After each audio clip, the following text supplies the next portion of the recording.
જિલ્લામાં મોડી રાત્રે મેઘરાજાનું આગમન થયું। વઢવાણ તાલુકાના બાળા ગામે મોડી રાત્રિના ધીમી ધારે વરસાદ શરૂ થયો। મોડી રાત્રે અચાનક વાતાવરણમાં પલટો આવ્યા બાદ વરસાદની શરૂઆત થઈ। ભારે ગરમી, ઉકળાટ અને બફારા બાદ વરસાદ થવાથી લોકોને આંશિક રાહત મળી। સુરેન્દ્રનગર જિલ્લામાં વરસાદના આગમનથી લોકોમાં આનંદની લાગણી છવાઈ ગઈ છે। ધીમી ધારે વરસાદ શરૂ થયો હતો, જેથી લોકોને ગરમીથી રાહત મળી ગઈ। વઢવાણના બાળા ગામમાં મોડી રાત્રે વરસાદ થયો।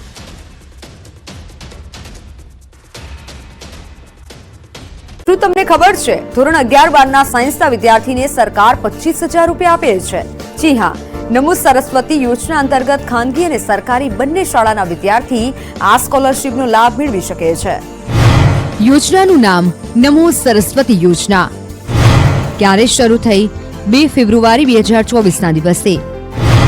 લાભાર્થી સાયન્સમાં અભ્યાસ કરતા વિદ્યાર્થીઓ। સ્કોલરશિપ રાશિ કુલ રૂપિયા 25,000। Official website www.digitalgujarat.gov.in। नमो सरस्वती योजना अंतर्गत विज्ञान प्रवाहમાં અભ્યાસ કરતા વિદ્યાર્થીઓને સ્કોલરશિપ તરીકે આર્થિક સહાય આપવામાં આવશે। ધોરણ 11માં વિજ્ઞાન પ્રવાહ સિલેક્ટ કરનારા વિદ્યાર્થીઓને 10,000 રૂપિયા, ધોરણ 12માં 10,000 રૂપિયા અને બોર્ડની પરીક્ષા આપી દીધા બાદ 5,000 રૂપિયા વિદ્યાર્થીઓને મળવા પાત્ર રહેશે। નમો સરસ્વતી યોજનાની વાત કરીએ તો આ યોજનાનો મુખ્ય હેતુ વિજ્ઞાન પ્રવાહમાં વધુને વધુ વિદ્યાર્થીઓ પ્રવેશ લે તે માટે વિદ્યાર્થીઓને પ્રોત્સાહિત કરવાનો છે।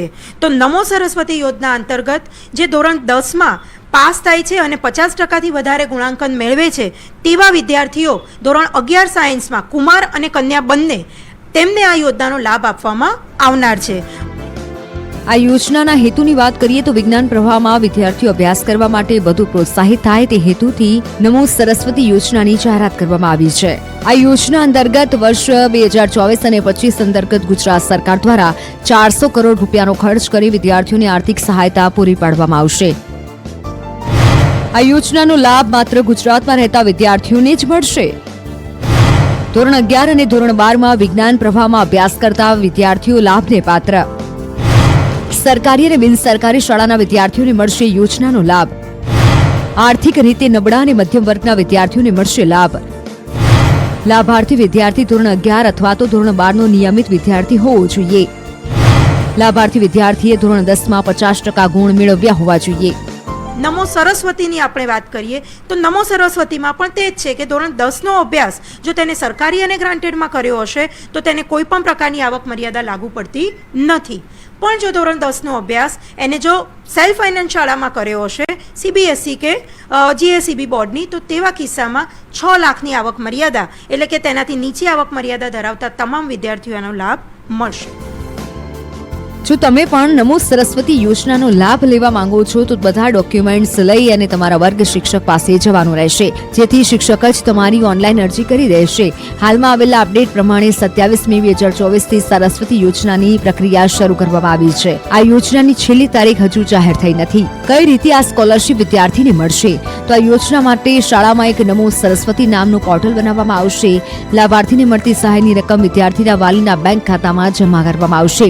ઉચ્ચતર માધ્યમિક વિજ્ઞાન પ્રવાહમાં અભ્યાસ કરતા વિદ્યાર્થીઓની નોંધણીની તપાસ કરવામાં આવશે અને ત્યારબાદ યોગ્યતા ધરાવતા વિદ્યાર્થીઓની યાદી નમો સરસ્વતી પોર્ટલ પર અપલોડ કરી દેવામાં આવશે। લાભાર્થીની નિયમિત હાજરીની જવાબદારી જે તે શાળાની રહેશે, જેથી તપાસ શાળાને જણાવ્યા વગર કરવામાં આવશે, જેમાં લાભાર્થીની હાજરી 80% નહીં થાય જેની સહાય બંધ કરી દેવામાં આવશે। રિપીટર વિદ્યાર્થીઓને આ સહાયનો લાભ અભ્યાસ ચાલુ હોય ત્યાં સુધી જ રહેશે। જો વિદ્યાર્થી બીજી કોઈ સ્કોલરશિપનો લાભ મેળવવા માંગતો હોય તો તેને પણ આ યોજનાનો લાભ મળવાપાત્ર રહેશે। શાળા કક્ષાએથી ફોર્મ ભરાઈ રહ્યા છે અને શાળા કક્ષાએ કોઈ પણ પ્રકારની ક્વેરી હોય તો જે તે જિલ્લાની અમારી ટીમ, જેમ કે અમદાવાદમાં પણ EI નોડલ બનાવવામાં આવેલા છે, EI અને EIની ટીમ, આ ઉપરાંત જિલ્લાના MIS, આ તમામનો નંબર તેઓ સુધી શાળાઓ સુધી આપી દેવામાં આવેલ છે અને સતત તેમના દ્વારા મોનિટરિંગ પણ કરવામાં આવી રહ્યું છે। અને કોઈ પણ શાળાને આ ફોર્મમાં કોઈ પણ તકલીફ હોય તો EI, AEI શ્રી અને અમારા MIS દ્વારા તેઓને સતત માર્ગદર્શન આપવામાં આવે છે। લોકસભા 2024ની ચૂંટણી પૂર્ણ થઈ હવે 4મી તારીખે જેનું પરિણામ આવવાનું છે। ગઈકાલે છેલ્લા તબક્કાનું મતદાન પૂર્ણ થઈ ચૂક્યું છે અને હવે 4મી તારીખે જ્યારે પરિણામ છે ત્યારે જે એક્ઝિટ પોલો છે, એક્ઝિટ પોલો કેટલી વાતે સાચું પડે છે. આપણે ખાસ વાત કરીએ તો જે એક્ઝિટ પોલોની જે પોલ છે એ કે જે 26માંથી 26 જે ગુજરાતમાં આવશે, અન્ય રાજ્યમાં પણ જે ભાજપ બહુમતી લઈ જાય છે, પરંતુ પ્રજા શું ઈચ્છી રહી છે, પ્રજા શું વાત કરી છે, એમની સાથે વાત કરીએ. બેન, લોકસભા 2024ની ચૂંટણી પૂર્ણ થઈ ગઈ છે, 4મી તારીખે પરિણામ છે. કેવી સરકાર ઈચ્છો છો અને એક્ઝિટ પોલો જે કહી રહી છે કેટલું સાચું?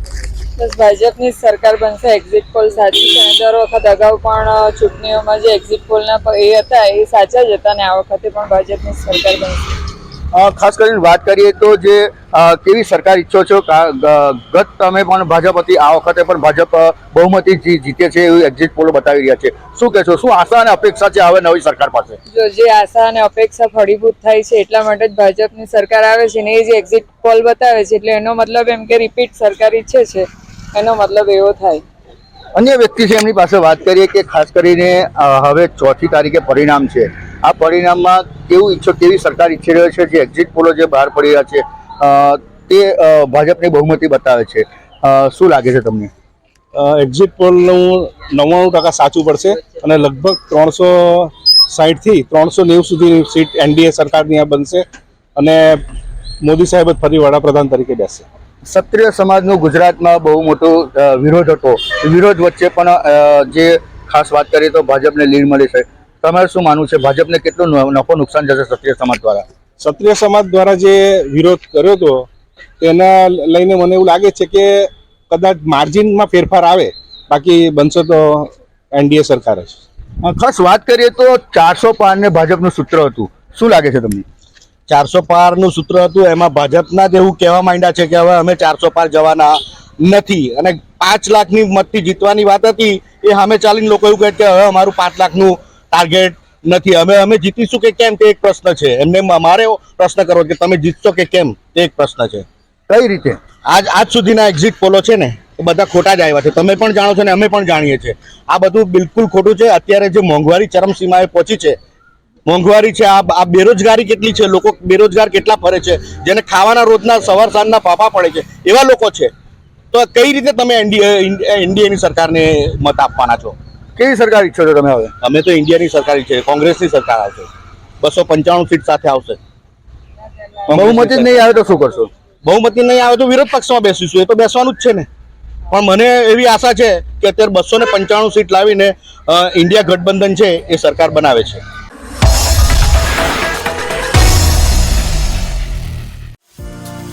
ઉનાળામાં કેરીની મજા માણવા લોકો થનગની રહ્યા છે, જેમાં પરંપરાગત કેસર અને હાફૂસ કેરી વાતાવરણ સામે ટકી ન શકી એવી નબળી સ્થિતિ બની રહી છે. ત્યારે તેની સામે નવસારી કૃષિ યુનિવર્સિટી દ્વારા સંશોધન થકી વિકસાવેલી સોનપરી વાતાવરણ સામે તેની ટકાઉ શક્તિ અને મીઠાશને કારણે ખેડૂતોની વાડીઓમાં સ્થાન પામી રહી છે. નવસારીના એથાણ ગામના ખેડૂત રાહુલ નાયક પરંપરાગત કેસરને બદલે વૈજ્ઞાનિક પદ્ધતિથી સોનપરીના ઝાડોનું વાવેતર કરી બદલાતા વાતાવરણ પણ સારી આવક મેળવી રહ્યા છે. નવસારી કૃષિ યુનિવર્સિટી દ્વારા સંશોધન થકી 500 ગ્રામ જેટલું વજન ધરાવતી સોનપરી નામની કેરી પકાવવામાં આવી રહી છે અને આ કેરીની ડિમાન્ડ એટલી વધારે છે કે તેની ખરીદવા માટે પ્રી ઓર્ડર આપવા પડે છે.